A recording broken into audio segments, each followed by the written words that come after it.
তারপরে যখন বিরোধী পার্টি ক্ষমতায় চলে আসলো তথা ফেরাউন কিবতীরা যখন ক্ষমতা দখল করে নিল, তো আগের ক্ষমতায় যারা সবচেয়ে বড় জোট ছিল ওদেরকে হত্যা করতে লাগলো। আগের ক্ষমতায় যে বাদশাহ ছিল মিশরের, তার সবচেয়ে বড় জোট ছিল বানু ইসরাইল, ইউসুফ আলাইহিস সালাতু ওয়াস সালাম, তো এদেরকে হত্যা করো। আর ফেরাউন জানতো যে আমি ক্ষমতা হারালে এদের কাছে ক্ষমতা হারাবো, অতএব এদের শিশুদের হত্যা করো যেন আমার ক্ষমতা দখল করার মতো কেউ না আসে। ওয়াইজ নাজ্জাইনাকুম মিন আলি ফিরআউনা ইয়াসুমুনাকুম সুআল আযাব ইউযাববিহুনা আবনাকুম ওয়া ইস্তাহিয়ুনা নিসাআকুম। আমি তোমাদেরকে ফেরাউনের কবল থেকে বাঁচিয়েছি, যে ফেরাউন তোমাদের ছেলে সন্তানদের জবাই করত। আল্লাহ পবিত্র কোরআনে বলছেন ছেলে সন্তানদের জবাই করত। আজকের ফেরাউন বানু ইসমাইলের ছেলে সন্তানদেরকে গাজায় হত্যা করতেছে। দিন পরিবর্তন হয়েছে, টার্গেট একই, কেননা তারা জানে যে এই ফিলিস্তিন থেকে এমন সন্তান বের হবে যাদের হাতে তাদের পতন অনিবার্য, পতন অবশ্যম্ভাবী। এই জন্য বেরি যেন হতে না পারে, এই জন্য আগে শিশুই হত্যা করে দাও, যেমন ফেরাউন হত্যা করত। সম্মানিত উপস্থিতি, তারপরে ফেরাউনের অত্যাচারে থেকে বানু ইসরাইলকে বাঁচানোর জন্য আল্লাহ মুসা আলাইহিস সালামকে পাঠালেন। মুসা আলাইহিস সালাতু ওয়াস সালামের লম্বা ঘটনা, তিনি বানু ইসরাইলকে সাথে করে নিয়ে পালিয়ে যাচ্ছেন। ফেরাউনকে আল্লাহ লোহিত সাগরে ডুবিয়ে হত্যা করলেন।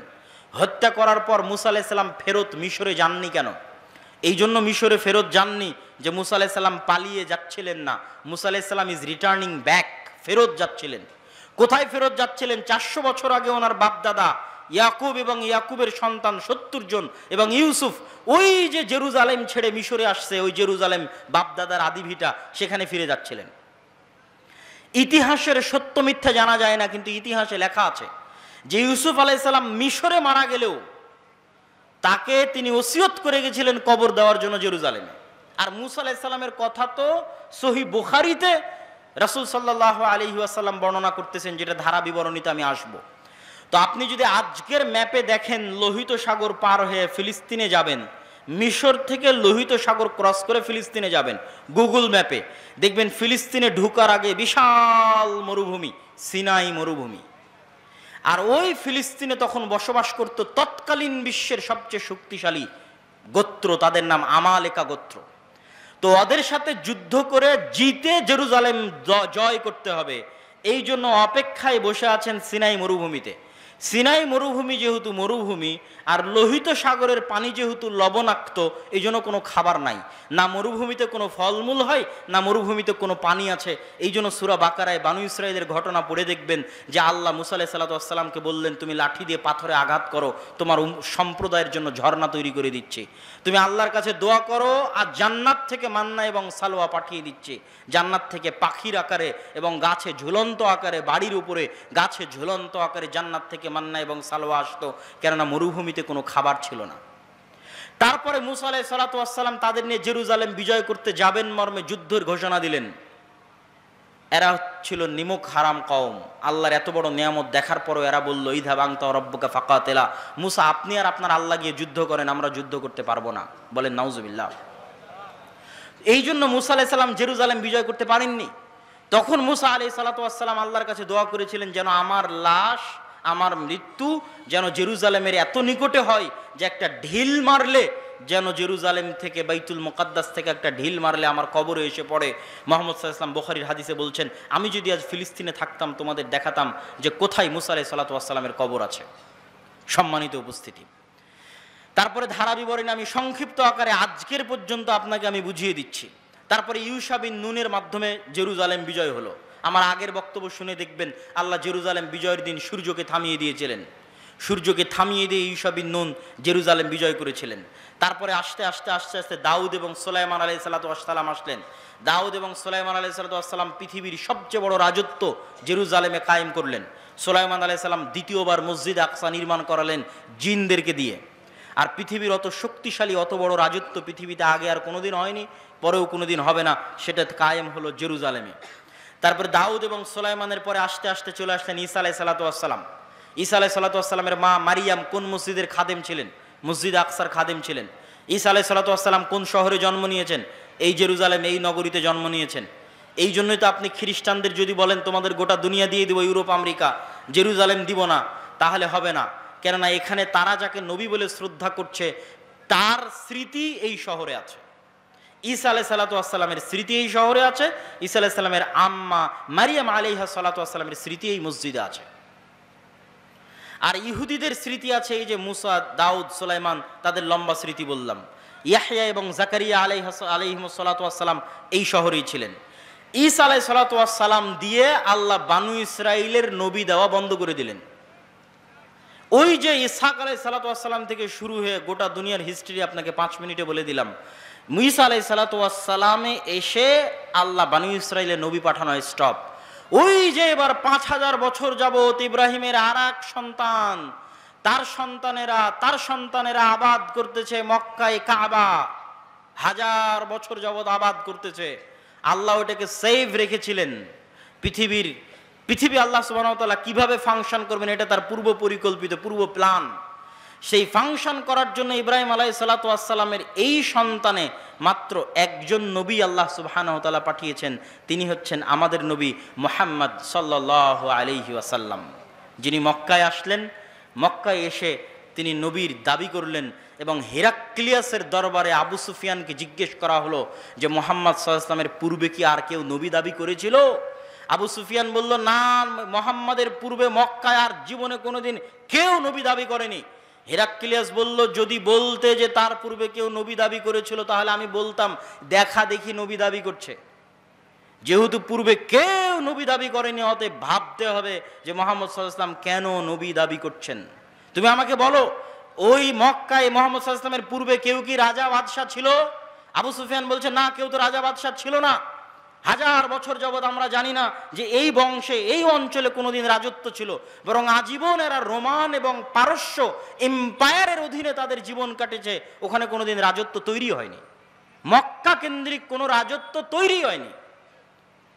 তখন বলছে, তাহলে তো অবশ্যই ভাবতে হয়, যদি তুমি বলতে এখানে কোনোদিন রাজা ছিল তাহলে আমি বলতাম যে বাপের দেখা দেখি, বাপদাদার সম্পত্তি, বাপদাদার রাজত্ব ফিরে পাওয়ার জন্য এখন নিজে নবুয়তের দাবি করছে।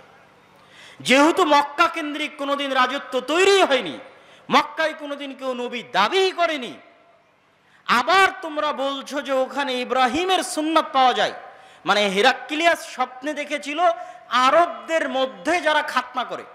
হেরাক্লিয়াস সব পাদ্রীদের ডেকে বলছে, কারা খাতনা করে? পাদ্রীরা বলল, শুধু ইহুদিরা খাতনা করে। বললাম, না, আমি স্বপ্নে দেখেছি আরবদের মধ্যে কারা খাতনা করে। আরবদের মধ্যে কেউ খাতনা করে আমি তো জানি না। তখন আবু সুফিয়ানকে ডেকে নিয়ে এসে জানা গেল মক্কার কোরাইশরা যুগ যুগ ধরে খাতনা করে আসতেছে। কেন? মক্কার কোরাইশদের আদি পিতা তো ইসমাইল আলাইহিস সালাতু ওয়াস সালাম, যিনি ইব্রাহিমের সন্তান। এটা ইব্রাহিমের সুন্নাত, মিল্লাতে ইব্রাহিমের সুন্নাত। সম্মানিত উপস্থিতি, এই জায়গায় হলো সুপারিয়রিটিতে ধাক্কা। ইহুদি এবং বানু ইসরাইলের যে সুপারিয়রিটির থিওরি, পৃথিবীর মাত্র 2টা জাতি এত ভয়ঙ্কর সুপারিয়রিটিতে বিশ্বাস করে যা পৃথিবীর আর কোনো জাতি বিশ্বাস করে না, একটা ব্রাহ্মণ আর একটা ইহুদি। হিন্দুদের মধ্যে যে 4টা গ্রুপ আছে তার মধ্যে একটা হচ্ছে ব্রাহ্মণ। তারা বিশ্বাস করে যে তারা হচ্ছে খোদার মাথা থেকে, তাদের প্রভুর মাথা থেকে সৃষ্টি হয়েছে, এই জন্য তাদের সম্মান মর্যাদা সবার উপরে, বাকি সব তাদের গোলাম। শূদ্র বৈশ্য ক্ষত্রিয় যা আছে সব তাদের গোলাম। আর এরা বিশ্বাস করে যারা আল্লাহর সন্তান, বলেন নাউজুবিল্লাহ, এরা বিশ্বাস করে এরা আল্লাহর সন্তান। এবং এদের সবচেয়ে বড় গর্ব হচ্ছে যে ইব্রাহিমের সন্তান, ইসহাকের বংশধর।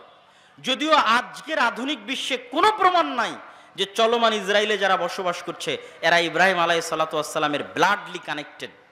কি জন্য প্রমাণ নাই? আমার আগের আলোচনা থেকেই দলিল পেয়ে যাবেন। আগের আলোচনায় বলেছি ইব্রাহিম আলাইহিস সালাতু ওয়াস সালাম নূহের সন্তান সামের বংশধর, না নূহের সন্তান হামের বংশধর, না নূহের সন্তান ইয়াফিসের বংশধর? কি বক্তব্য শুনলেন? কার বংশধর? সামের বংশধর। আর সেমেটিকদের গায়ের কালার কি রকম হয়? সেমেটিকদের গায়ের কালার হচ্ছে মেটে, শ্যামা, সাদা চামড়া তো ইয়াফিস। তাহলে ইউরোপ এবং আমেরিকার গায়ের চামড়া, গায়ের কালার নিয়ে এসে ফিলিস্তিনে বসে দাবি করবা যে তুমি ইসহাক আলাইহিস সালাতু ওয়াস সালামের বংশধর, ইয়াকুব আলাইহিস সালাতু ওয়াস সালামের বংশধর, দিস ইজ ইম্পসিবল। এটা হতেই পারে না, অসম্ভব। অন্তত গায়ের চামড়াই তো মিলতে হবে, গায়ের রঙে তো মিলতে হবে। এই জন্য কোনো ঐতিহাসিক ডকুমেন্ট নাই যে তারা তার সন্তান, কিন্তু দাবি করে। তো ওই দাবির ভিত্তিতে আমরা আলোচনা করতেছি যে তাদের যে সুপারিয়রিটি থিওরি, যে আমরা আল্লাহর সন্তান এবং আমরা ইব্রাহিম আলাইহিস সালাতু ওয়াস সালামের অমুক সন্তানের পরবর্তী বংশধর, এই জন্য আমাদের জন্য দয়া, আমাদের জন্য রহমত, আর বাকি পৃথিবীর সব গোলাম। সবকে যদি আমরা মেরে হত্যা করি তবুও কোনো পাপ হবে না। ভাই এটা বিশ্বাস করে, আল্লাহর কসম করে বলছে এটা বিশ্বাস করে, না হলে এত নিষ্ঠুর হওয়া মানুষের জন্য সম্ভব নয়। আপনি যখন বিশ্বাস করবেন যে এই সমস্ত মানুষকে হত্যা করলে আমার গুনাহ হবে না, তখনই আপনি এত নিষ্ঠুর হতে পারবেন। যে গত 10 দিনে আপনি 9-10,000 মানুষকে হত্যা করছেন, কিন্তু আপনার অন্তর কাঁপে না। কেন কাঁপে না? আপনি তো বিশ্বাসই করেন না যে গুনাহ হবে। ওই যে সুপারিয়রিটি থিওরি, সারা পৃথিবীর সব মানুষকে যদি হত্যা করে দেওয়া হয় তবুও তাদের দৃষ্টিতে তারা গুনাহগার হবে না, কেন? তারা হচ্ছে আল্লাহর সন্তান আর বাকি সব হচ্ছে গোলাম। এই হচ্ছে তাদের বিশ্বাস। এই সুপারিয়রিটি থিওরিতে সবচেয়ে বড় ধাক্কা দিয়েছে মুহাম্মদ সাল্লাল্লাহু আলাইহি ওয়াসাল্লাম। কেন? মুহাম্মদ সাল্লাল্লাহু আলাইহি ওয়াসাল্লামও বললেন আমি ইব্রাহিমের বংশধর। কথা কি আমার বুঝতে পারছেন? মুহাম্মদ সাল্লাল্লাহু আলাইহি ওয়াসাল্লাম ইব্রাহিমের সন্তান ইসমাইলের বংশধর, বানু ইসমাইল। আর তারাও জানতো যে আরবে শেষ নবী আসবে। এই জন্য ঈসা আলাইহিস সালাতু ওয়াস সালামের মৃত্যুর পরে অনেক ইহুদি মদিনায় চলে গেছিল। বানু কুরাইজা, বানু কায়নুকা, বানু নাজির সবগুলো চলে গেছিল মদিনায়। তারা অপেক্ষা করছিল তাদের মধ্যে শেষ নবী আসবে, আরবে আসবে, তাদের বংশে আসবে।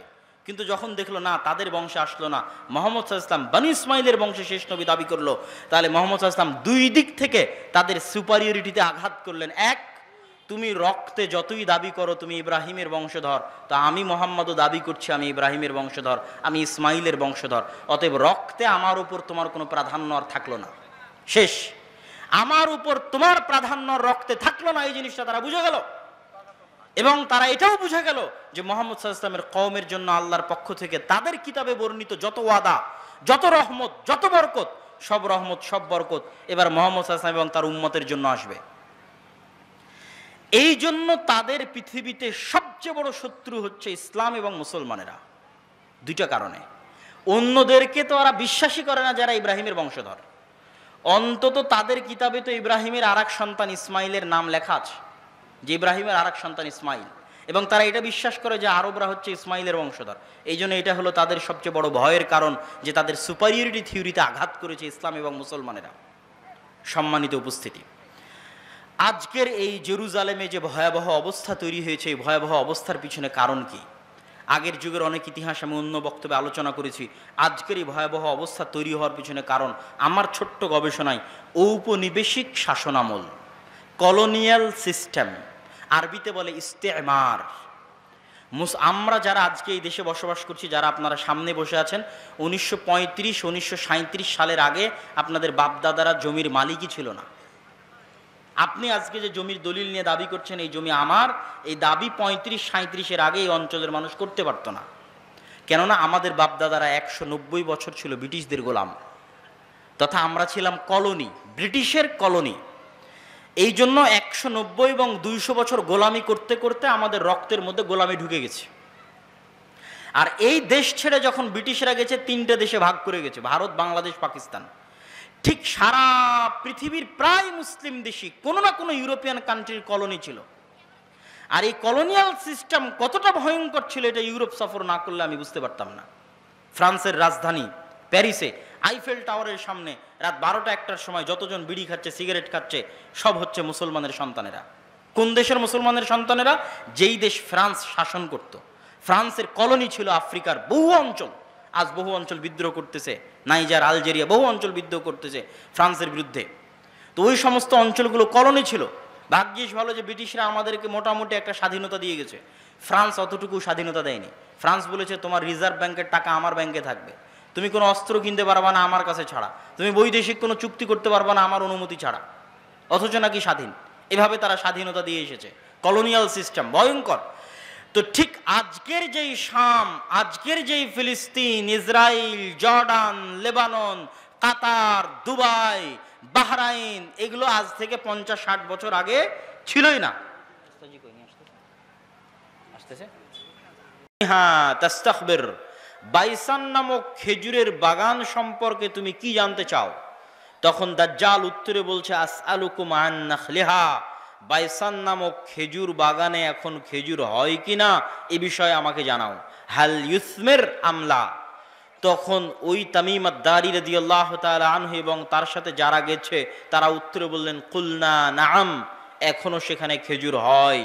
তখন দাজ্জাল উত্তরে বলছে আমা ইন্নাহু ইউশিকু আল্লা তুসমির, জেনে রাখো অচিরেই সেই বাইসান নামক খেজুর বাগানে খেজুর হবে না। ক্বালা আখবিরুনি আন বুহায়রা তাবারিয়া, তোমরা আমাকে বুহায়রা তাবারিয়া, তাবারিয়া লেক, তাবারিয়া খাল সম্পর্কে জানাও। কুলনা আন আইয়ি শানিহা তাস্তাখবির, তাবারিয়া খাল সম্পর্কে তোমাকে কি বলবো? ক্বালা হাল ফিহা মা, সেখানে কি পানি আছে? তখন উত্তরে বলছে হিয়া কাসীরাতুল মা, অনেক বেশি পানি আছে। ক্বালা আমা ইন্নামা ইউশিকু আন ইয়াযহাব, জেনে রাখো অচিরেই সেই খালে পানি থাকবে না। ক্বালা আখবিরুনি আন আইনি যুগার, আইনে যুগার সম্পর্কে আমাকে জানাও। ক্বালু আন আইয়ি শানিন তাস্তাখবির, তুমি আইনে যুগার সম্পর্কে কি জানতে চাও? বলে আইনে যুগারে কি এখনো পানি আছে? সেখান থেকে কি মানুষজন পানি নিয়ে চাষাবাদ করে? তখন আমরা বললাম হ্যাঁ, হিয়া কাসীরাতুল মা, এখনো মানুষ সেখান থেকে পানি নিয়ে চাষাবাদ করে। তখন সে উত্তরে বলল অচিরেই সেখানে পানি থাকবে না। তখন বলছে আখবিরুনি আন নাবিয়্যিল উম্মিয়িন, উম্মিয়িনদের নাবী সম্পর্কে আমাকে জানাও। অশিক্ষিত মূর্খ যারা লেখা জানে না, পড়া জানে না, তাদের জন্য যে নবী প্রেরণ করা হয়েছে সেই নবী সম্পর্কে আমাকে জানাও। এই মর্মে কথা সামনের দিকে আগাতে থাকলো। সম্মানিত উপস্থিতি, এখানে তিনটা জায়গার কথা বলেছে দাজ্জাল। আশ্চর্যজনক হলেও সত্য যে আজকের পৃথিবীতে এই তিনটি জায়গায়, তন্মধ্যে বাইসান নামক খেজুরের বাগান এবং যোগার নামক ঝর্ণা, এই তিনটাকে এক্সাক্ট চিহ্নিত করা খুব কঠিন হয়ে যায়। বিশেষ করে আইনে যোগারকে এক্সাক্ট চিহ্নিত করা যে এটা আইনে যোগার, এটার বিষয়ে নিশ্চিত কেউ গবেষকরা এখন পর্যন্ত তথ্য দিতে পারেনি। কিন্তু বাইসান খেজুরের বাগান সম্পর্কে মোটামুটি ধারণা পাওয়া যায় যে এই খেজুরের বাগান হচ্ছে বাইসান খেজুরের বাগান। আর বুহায়রা আত-তাবারিয়া এটা এত প্রসিদ্ধ, এত ব্যাপক, এত পরিচিত যে সবাই জানে। এমনকি ইসরায়েলে সারা পৃথিবী থেকে শত শত খ্রিস্টান এই বুহায়রা আত-তাবারিয়া দেখার জন্য যায়। এই জন্য দেখার জন্য যায়, তারা মনে করে তাদের তাওরাত, তাদের বাইবেলে ঈসা আলাইহিস সালাতু ওয়াস সালামের যত মোজেজার কথা বলা আছে, সকল মোজেজা তিনি দেখিয়েছিলেন বুহায়রা তাবারিয়ার উপরে অথবা বুহায়রা তাবারিয়ার পাশে। সেই মোজেজা যদি হয় অন্ধ ব্যক্তিকে চক্ষুস্মান করে দেওয়া, সেই মোজেজা যদি হয় টাকওয়ালা ব্যক্তির মাথায় চুল গজিয়ে দেওয়া, সেই মোজেজা যদি হয় মৃত ব্যক্তিকে জীবিত করা, এগুলোর অধিকাংশ মোজেজা তাদের বিশ্বাস অনুযায়ী ঈসা আলাইহিস সালাতু ওয়াস সালাম এই লেক, এই খালের পাশে অথবা তার উপরে তিনি করে দেখিয়েছিলেন, এই জন্য তারা দেখতে আসে। এবং এইটা চলমান বর্তমান ইসরায়েলের সীমানার অন্তর্ভুক্ত। এবং আনুমানিক গবেষণা অনুযায়ী বাইসানের খেজুরের বাগান এবং যোগারের ঝর্ণা এবং তাবারিয়ার লেক তিনটাই বর্তমান ইসরায়েলের সীমানার অন্তর্ভুক্ত, যেই জায়গাগুলোর কথা এই হাদিসে দাজ্জাল তামিম আদ-দারি রাদিয়াল্লাহু তাআলা আনহুকে জিজ্ঞেস করতেছে। তাহলে একদম যদি আমরা সামারি এবং সারমর্ম করি, তাহলে কিয়ামতের পূর্ব মুহূর্তে যা যা সংঘটিত হবে সব বড় বড় ঘটনা এই মাটিতে, এই জমিনে সংঘটিত হবে, শামের মাটিতে সংঘটিত হবে। আল মসজিদুল আকসা, বাইতুল মুকাদ্দাস কেন্দ্রিক যে এরিয়া, যে জগৎ, যে দেশ, সেখানে সংঘটিত হবে। এবং আমি আমার অতীতের বক্তব্যগুলোতে বলেছি যে বাইতুল মুকাদ্দাসই একমাত্র কারণ পৃথিবীর, যেই কারণে পৃথিবীর 90% মানুষ যুদ্ধে জড়িয়ে যেতে পারে, যেই কারণে পৃথিবীর 90% মানুষ যুদ্ধে জড়িয়ে যেতে পারে, তার অন্যতম একটি কারণ হচ্ছে মসজিদ আকসা। কেননা পৃথিবীর তিনটা ধর্মের মানুষ এই মসজিদের দাবিদার। ইহুদিরা দাবিদার, খ্রিস্টানেরা দাবিদার, আমরা মুসলমানেরা দাবিদার। যেহেতু তিনটা ধর্মই আসমানি দিন, আসমান থেকে এসেছে, তিনটা ধর্মের গ্রন্থই আসমানি গ্রন্থ, ওই দুইটা গ্রন্থে বিকৃতি এসেছে, ওই দুইটা ধর্মে বিকৃতি এসেছে। ইসলামে বিকৃতি আসেনি, কোরআনে বিকৃতি আসেনি। কিন্তু যেহেতু একই জায়গা থেকে আগত, এই জন্য ঘটনা, আকিদা, বিশ্বাস, কাহিনী অনেক কিছুই সেম এবং কমন।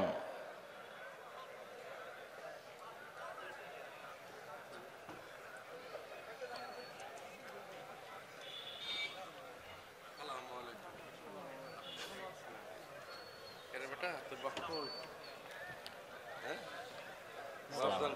ভালো আছি, আসতেছে আসতেছে আসতেছে রাস্তায়। তো সম্মানিত উপস্থিতি, আমরা যে বিষয়ে আলোচনা করছিলাম যে বর্তমান মসজিদে আকসা এবং বর্তমান বাইতুল মুকাদ্দাস পৃথিবীর তিনটা ধর্মের নিকটে পবিত্র স্থান। আর এই পবিত্র স্থান হওয়ার কারণ হচ্ছে এই তিনটা ধর্মই আব্রাহামিক রিলিজিয়ান, সেমেটিক রিলিজিয়ান। এই তিনটা ধর্মই মিল্লাতে ইব্রাহিমের দাবিদার, তথা ইব্রাহিম আলাইহিস সালাতু ওয়াস সালামের হিস্ট্রি ইতিহাসের সাথে কানেক্টেড। আর সেমেটিক রিলিজিয়ান মানে নূহ আলাইহিস সালাতু ওয়াস সালামের 3 সন্তান তার সাথে নৌকায় উঠেছিলেন। একজনের নাম ইয়াফেস, একজনের নাম হাম, আর একজনের নাম সাম। ইয়াফেসের বংশধরেরা হচ্ছে সাদা চামড়া, ইউরোপ, আমেরিকা, রাশিয়া।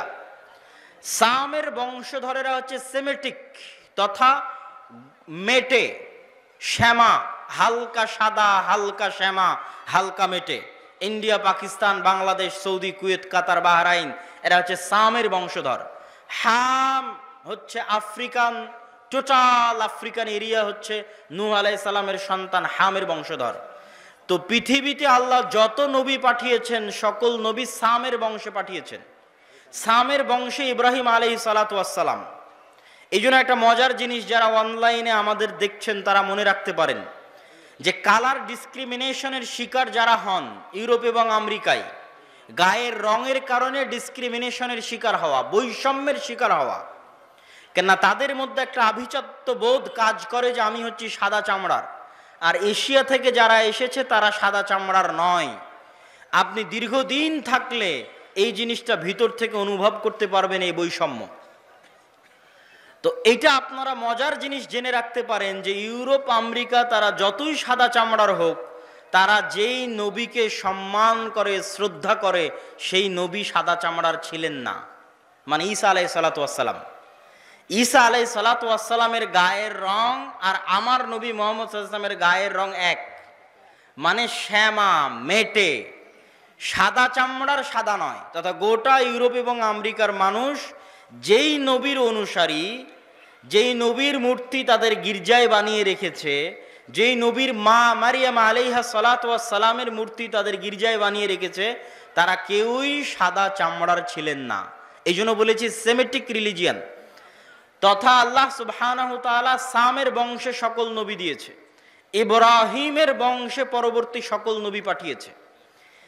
পৃথিবীর তিনটে ধর্ম ইব্রাহিম আলাইহিস সালাতু ওয়াস সালামের মিল্লাতের দাবিদার। এর কিছু কমন উদাহরণ আপনাকে দিই। ইব্রাহিম আলাইহিস সালাতু ওয়াস সালামকে আমরা বলি ইব্রাহিম, তারা বলে আব্রাহাম। ইব্রাহিম আলাইহিস সালাতু ওয়াস সালামের ছেলে ইসহাককে আমরা বলি ইসহাক, তারা বলে আইজাক, আইজাক নিউটন। যিনি আইজাক তিনি ইসহাক।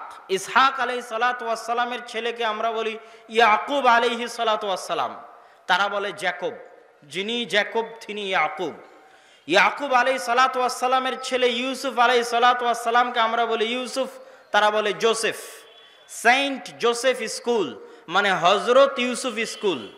দেয়ার ইজ নো ডিফারেন্স, কোনো পার্থক্য নাই। যদি আপনি বলেন সেন্ট জোসেফ স্কুল, তাহলে ওরা আপনি যে ইউসুফকে জানেন তাকে উদ্দেশ্য করছে, যে হযরত ইউসুফ আলাইহিস সালাতু ওয়াস সালাম স্কুল। এভাবে আমরা যাকে বলছি দাউদ আলাইহিস সালাতু ওয়াস সালাম, তারা তাকে বলছে ডেভিড। জাস্ট নামের উচ্চারণের পার্থক্য, কিন্তু ঘটনার মধ্যে মিল আছে। আমরা বলছি নূহ, তারা বলছে নোয়াহ। ঘটনার বর্ণনা ধারা বিবরণীতে কিছুটা পার্থক্য আছে, কিন্তু মূল ঘটনাগুলো একই। তথা আদম এবং হাওয়ার যে ঘটনা কোরআনে বর্ণনা করা আছে, কাছাকাছি ঘটনা।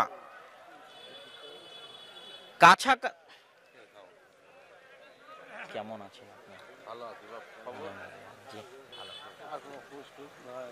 অনেকদিন দেখা সাক্ষাৎ, বাইরে গেছিলাম তো ইংল্যান্ডে, ওখান থেকে মাস্টার্স করে আসলাম। যে 1 বছরে একটা মাস্টার্স করে আসলাম ইংল্যান্ড থেকে। জি, ইসলামিক ব্যাংকের উপর, ইসলামিক ব্যাংকিং সিস্টেমের উপর। এই তানজিল ভাই, আব্বুকে ডেকে নিয়ে আসেন। নিয়ে আসতেছেন? হ্যাঁ বলতেছি, বক্তব্য শেষের দিকে চলে যাচ্ছে। দেখেন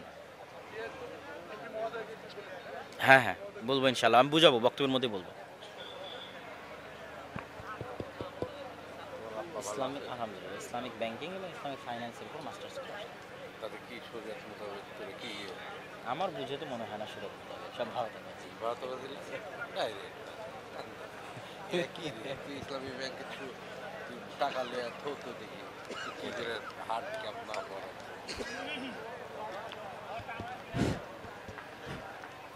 সম্মানিত উপস্থিতি, তো আমরা আলোচনা করছিলাম ইহুদি, খ্রিস্টান এবং ইসলাম, এই তিনটা ধর্ম আব্রাহামিক রিলিজিয়ান। এই জন্য ঘটনার ধারা বিবরণীতে পার্থক্য হলেও মূল ঘটনা একই। তথা তাওরাত এবং ইঞ্জিলে আজও লেখা আছে যে মানুষ বানর থেকে তৈরি হয়নি, মানুষ আদম আলাইহিস সালাম থেকে তৈরি হয়েছে। আমরা বলছি আদম, তারা ওভাবেই বলতেছে। আমরা বলছি হাওয়া, তারা বলছে ইভ। হাওয়া আলাইহিস সালাতু ওয়াস সালামের নামটা চেঞ্জ হয়ে গেছে, ঘটনা একই। আমরা যেমন আমাদের কোরআনে মহাপ্লাবনের ঘটনা আছে নূহ আলাইহিস সালাতু ওয়াস সালামের, কাছাকাছি ওই রকমই মহাপ্লাবনের ঘটনা আজও তাওরাত এবং ইঞ্জিলে আছে। ঘটনার ধারা বিবরণীতে পার্থক্য হতে পারে, কেন ওগুলো বিকৃত হয়ে গেছে। ঠিক তেমনি কুরবানির কথা, ইব্রাহিম আলাইহিস সালাম তার সন্তানকে কুরবানি করছেন, এই কথা তাওরাত জাবুর ইঞ্জিলেও আছে। কিন্তু তারা পরিবর্তন করে দিয়েছে যে ইব্রাহিম আলাইহিস সালাম ইসহাক আলাইহিস সালাতু ওয়াস সালামকে কুরবানি করছেন, আর কোরআন বলছে ইব্রাহিম আলাইহিস সালাতু ওয়াস সালাম ইসমাইলকে কুরবানি করছেন। তো যাক, আমরা সরাসরি বাইতুল মুকাদ্দাসের দিকে চলে আসি এবং আমার বক্তব্যের শেষের দিকে এগিয়ে যাওয়ার চেষ্টা করব। তো ইব্রাহিম আলাইহিস সালাতু ওয়াস সালামের দুই সন্তান ইসহাক এবং ইসমাইল, আজকের পুরো পৃথিবীর ইসরায়েল কেন্দ্রিক যে পলিটিক্স, ফিলিস্তিন কেন্দ্রিক যে পলিটিক্স, এটা যদি বুঝতে চান তাহলে আপনাকে এই জিনিসটা ক্লিয়ার কনসেপ্ট রাখতেই হবে যে আসলে কেন এই জিনিসগুলো ঘটতেছে। তো ইব্রাহিম আলাইহিস সালাতু ওয়াস সালামের দুই সন্তান ইসহাক এবং ইসমাইল। ইসহাক আলাইহিস সালাতু ওয়াস সালাম হচ্ছেন সারা আলাইহা সালাতু ওয়াস সালামের সন্তান, আর ইসমাইল হচ্ছে হাজেরা আলাইহা সালাতু ওয়াস সালামের সন্তান। ইব্রাহিম আলাইহিস সালাতু ওয়াস সালাম সারার সন্তান ইসহাককে নিয়ে থাকতেন জেরুজালেমে। ইব্রাহিম আলাইহিস সালাতু ওয়াস সালাম থাকতেন কোথায়? জেরুজালেমে। আল্লাহ কোরআনে বলছেন নাজ্জাইনাহু ওয়া লূতান ইলাল আরদিল্লাতী বারাকনা ফিহা লিল আলামিন। আমি ইব্রাহিমকে আশ্রয় দিয়েছি এই মাটিতে, লূতকে আশ্রয় দিয়েছি এই মাটিতে, যেই মাটিতে আমি বরকত রেখেছি সারা পৃথিবীর মানুষের জন্য, ওই মাটি জেরুজালেমের মাটি। লূত আলাইহিস সালাতু ওয়াস সালামের শহর উল্টিয়ে দেওয়ার পরে আল্লাহ তাকে আশ্রয় দিয়েছেন জেরুজালেমে। আর ইব্রাহিম আলাইহিস সালাতু ওয়াস সালাম তিনি যখন ইরাক থেকে হিজরত করে এসেছেন তখন আল্লাহ সুবহানাহু ওয়া তাআলা তাকে আশ্রয় দিয়েছেন জেরুজালেমে। তার বাপ আজর তাকে ইরাকের ব্যাবিলন নগরী থেকে তাড়িয়ে দিয়েছিলেন। তাহলে ইব্রাহিম আসলেন জেরুজালেমে, লূত আসলেন জেরুজালেমে। ইব্রাহিমের সন্তান ইসহাক ছিল জেরুজালেমে, ইসহাকের সন্তান ইয়াকুবও ছিল জেরুজালেমে। আর ইব্রাহিম আলাইহিস সালাতু ওয়াস সালাম আরেক সন্তান ইসমাইলকে রেখে আসলেন 1500 কিলোমিটার দূরে মক্কায় কাবা ঘরের পাশে। তাহলে একই সাথে একই সময়ে আল্লাহ ইব্রাহিম আলাইহিস সালামের দুই সন্তানকে দিয়ে পৃথিবীর দুইটা মসজিদ আবাদ করাচ্ছেন। আল্লাহর নবী এবং পবিত্র কোরআন বলছে ইন্না আউওয়ালা বাইতিন উযিআ লিন-নাস বিবাক্কা, পৃথিবীর বুকে প্রথম মসজিদ তৈরি হয়েছে মক্কায় আল্লাহর ইবাদতের জন্য। আর আল্লাহর নবী বলছেন মক্কার 40 বছর পর, কাবার 40 বছর পর মসজিদ তৈরি হয়েছে আল মসজিদ আল আকসা, বাইতুল মুকাদ্দাস।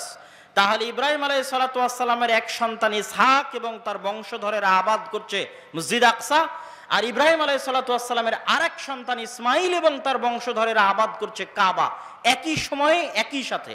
আর ইব্রাহিম আলাইহিস সালাতু ওয়াস সালাম নিজে জেরুজালেম থেকে মক্কায় যাতায়াত করেছে 4 থেকে 5 বার। একবার হাজেরা আলাইহিস সালাতু ওয়াস সালাম এবং ইসমাইলকে রাখতে গেছেন, একবার জবাই করতে গেছেন, একবার কাবা ঘর তৈরি করতে গেছেন, একবার ছেলেকে এমনি দেখতে গেছেন, পাননি, স্ত্রীকে তালাক দিয়ে আসতে বলেছেন। লম্বা ঘটনা সহিহ বুখারীতে পাবেন। তাহলে ইব্রাহিম আলাইহিস সালাতু ওয়াস সালাম পৃথিবীর একমাত্র নবী যিনি একই সাথে এই দুইটা পবিত্র মসজিদের সাথে কানেক্টেড, একই সাথে। হুয়া ইব্রাহিম আলাইহিস সালাতু ওয়াস সালাম, তিনি ইব্রাহিম আলাইহিস সালাতু ওয়াস সালাম 5 বার মক্কা থেকে ফিলিস্তিন জেরুজালেম যাতায়াত করেছেন। এবার আসেন হিস্ট্রি সামনের দিকে আগাতে থাকলো। ইউসুফ আলাইহিস সালাম কুয়ায় পড়ে মিশরের বাজারে বিক্রি হয়ে গেলেন। আজকে যেমন ফিলিস্তিন আর মিশর পাশাপাশি, গাজায় আপনি ত্রাণ পাঠাতে পারবেন না মিশর ছাড়া, ওই কালেও একই অবস্থা ছিল, ফিলিস্তিন মিশর পাশাপাশি। ফিলিস্তিনের কুয়াতে পড়ে বিক্রি হলেন মিশরে। মিশরে অর্থমন্ত্রী হলেন, বাপ ভাই দাদা সবকে ডেকে পাঠালেন। 70 জনের পরিবারের বিশাল বহর নিয়ে ইয়াকুব আলাইহিস সালাম গেলেন মিশরে। এই প্রথম ইসহাকের বংশধরেরা ফিলিস্তিন ছেড়ে মিশর চলে গেল। মিশরে ইউসুফ আলাইহিস সালামের রাজত্ব এবং তার পরবর্তীদের রাজত্ব 1-150 বছর থাকলো। তারপরে যখন বিরোধী পার্টি ক্ষমতায় চলে আসলো তথা ফেরাউন কিবতীরা যখন ক্ষমতা দখল করে নিল, তো আগের ক্ষমতায় যারা সবচেয়ে বড় জোট ছিল ওদেরকে হত্যা করতে লাগলো। আগের ক্ষমতায় যে বাদশাহ ছিল মিশরের, তার সবচেয়ে বড় জোট ছিল বানু ইসরাইল, ইউসুফ আলাইহিস সালাতু ওয়াস সালাম, তো এদেরকে হত্যা করো। আর ফেরাউন জানতো যে আমি ক্ষমতা হারালে এদের কাছে ক্ষমতা হারাবো, অতএব এদের শিশুদের হত্যা করো যেন আমার ক্ষমতা দখল করার মতো কেউ না আসে। ওয়াইজ নাজ্জাইনাকুম মিন আলি ফিরআউনা ইয়াসুমুনাকুম সুআল আযাব ইউযাববিহুনা আবনাকুম ওয়া ইস্তাহিয়ুনা নিসাআকুম।